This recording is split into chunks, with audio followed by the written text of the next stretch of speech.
So angle relationships, it says use the figures to find each value. The first thing you want to do here is figure out what type of angles you have. So if I'm looking at these two angles, what type of angles are they? They're vertical angles. And we learned yesterday that the vertical angle theorem says these are equivalents. These are congruent angles. So I am going to set them equal to each other.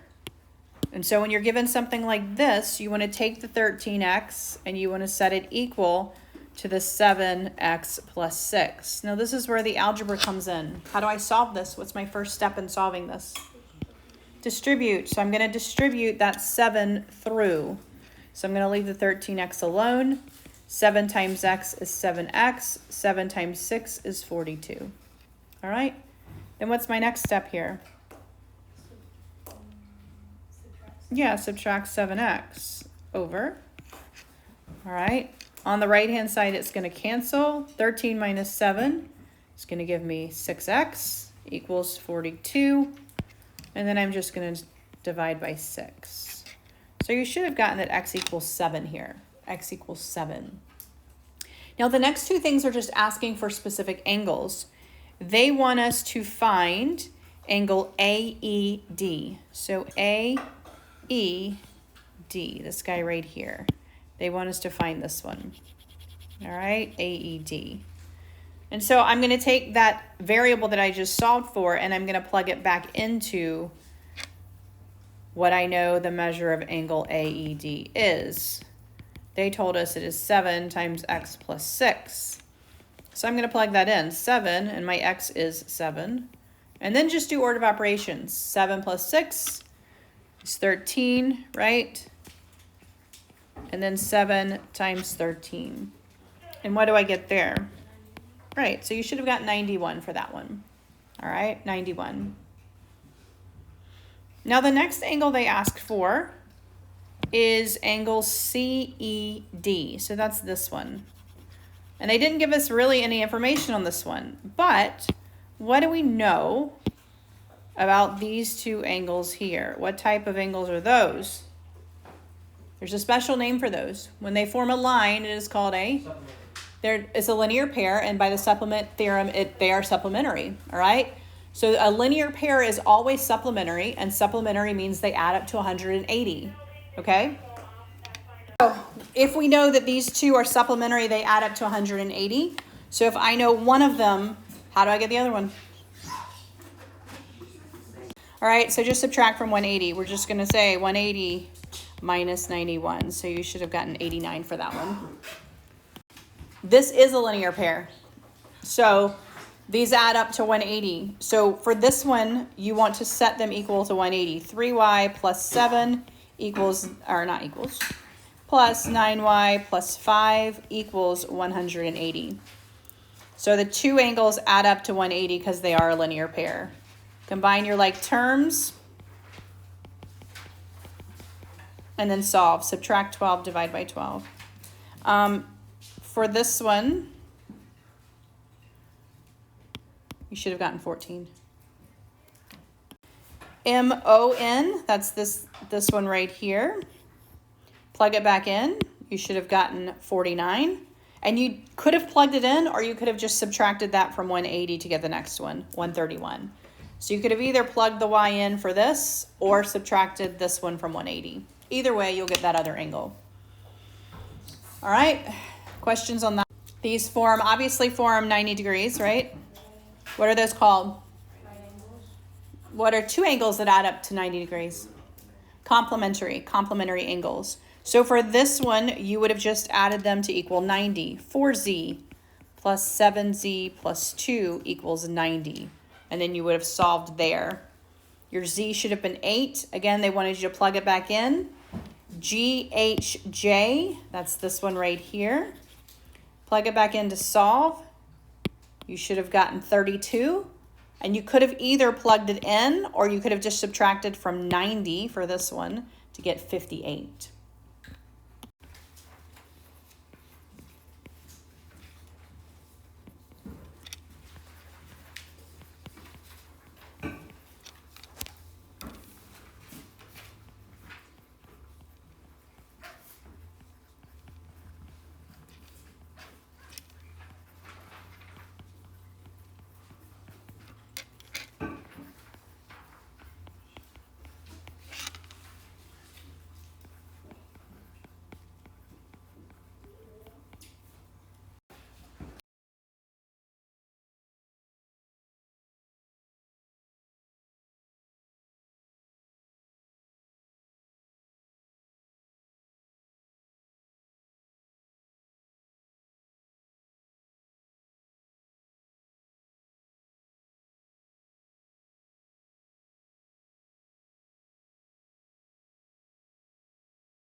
So, given angle 1 and angle 2 form a right angle, the measure of angle 1 plus the measure of angle 3 is 90 degrees. All right?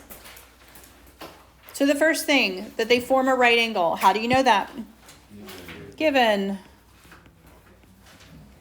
1 and 2 then are complementary. How do I know that if it's a right angle, they are complements of each other? The complement theorem. All right? So this is the complement theorem.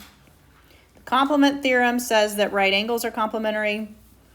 The supplement theorem says that linear pairs are supplementary. All right, the next one, 1 plus 3 equals 90. How do we know that one? That is also given.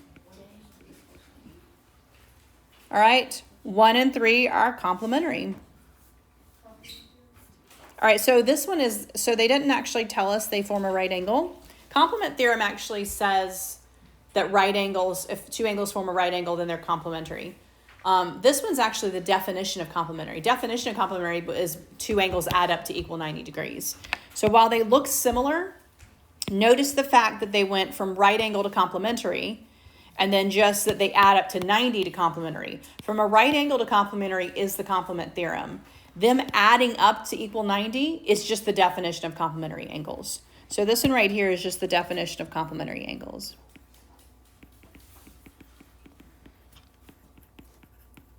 Would it be wrong to say definition of complement? Now this is another type of complement theorem, but a different one, all right? They said that 1 is complementary to 2, and that 1 is complementary to 3. And then they jumped straight to, well, 2 must be congruent to 3. What theorem tells us that if two angles are complementary to the same angle, then they are congruent? Sounds like everything I just said is in the theorem. Congruent complements theorem, all right? Congruent complements theorem. So if two angles are complementary to the same angle, then those two angles must be congruent. And that is your congruent complements theorem.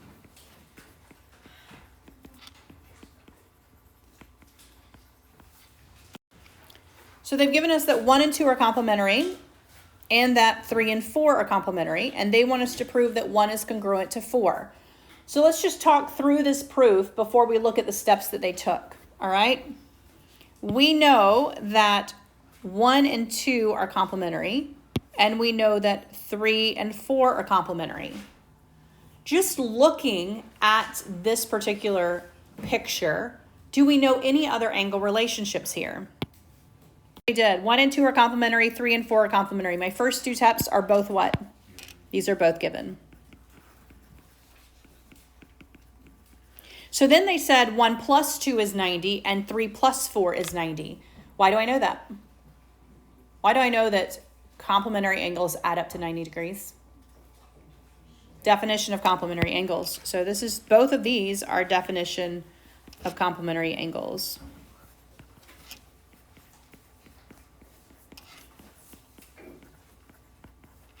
All right. Now they're telling me that 2 is congruent to 3. We just talked about this. How do I know that 2 is congruent to 3? The vertical angle theorem. They are vertical angles, so the vertical angle theorem tells me they are congruent.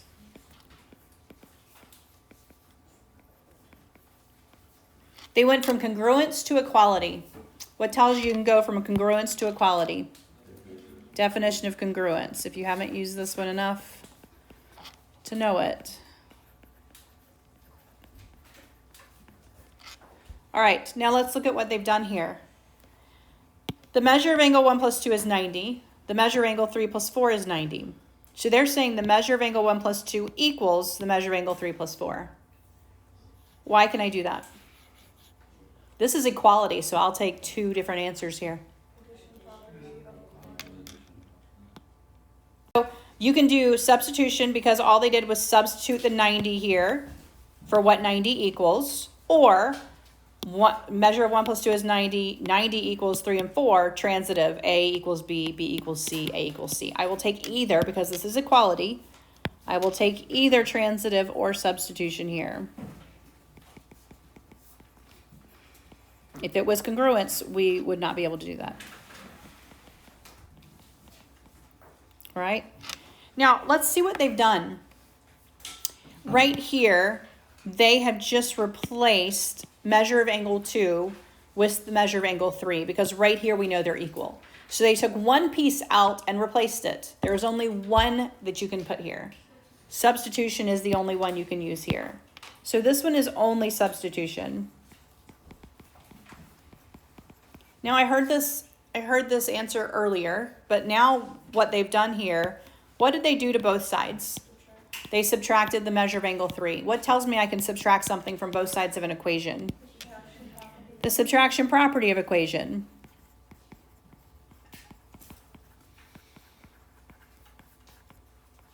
Subtraction property of equality, rather. All right. And then the last step, what did they do? They went from equality to congruence. We will use the definition of congruence again.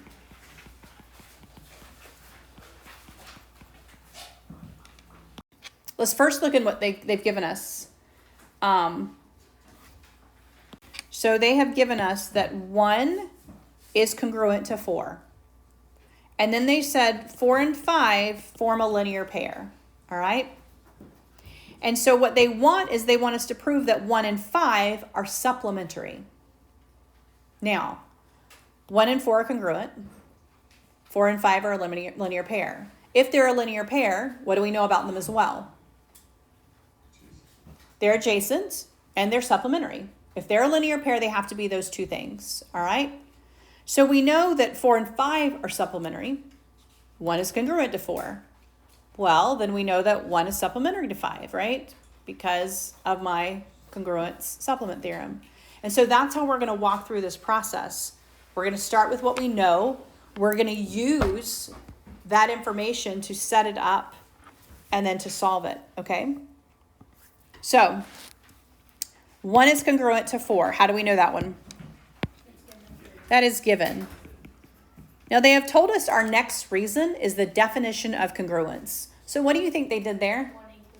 Yeah, so they must have done that the measure of angle 1 equals the measure of angle 4.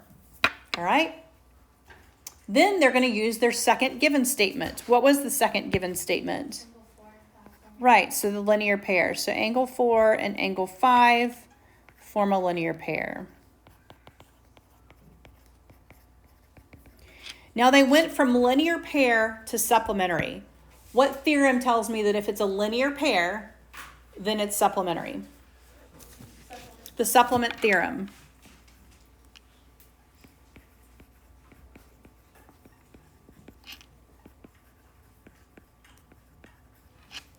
Okay. They have now used the definition of supplementary angles. So they told us 4 and 5 are supplementary. Now they're using the definition of supplementary angles. What is the definition of supplementary? That they add up to 180. So then they're going to tell us that the measure of angle 4 plus the measure of angle 5 equals 180. Okay? What are we trying to prove? We're trying to prove that 1 and 5 are supplementary. On this next step, they have used substitution. They have 4 plus 5 equals 180. What do you really need to know? 1. That 1 plus 5 equals 180. Can we substitute in 1 for 4? Yes. Yeah, we said they were equal right up here. So if we substitute measure of angle 1 plus the measure of angle 5 equals 180, that would be substitution. That would also lead us to our conclusion that we're trying to get to. Our conclusion is that they're supplementary. If they add up to 180, that's supplementary. How do we know that? That's simply the definition of supplementary. Two angles that add up to 180 are supplementary. That is simply the definition of supplementary. So this last one is the definition of supplementary angles.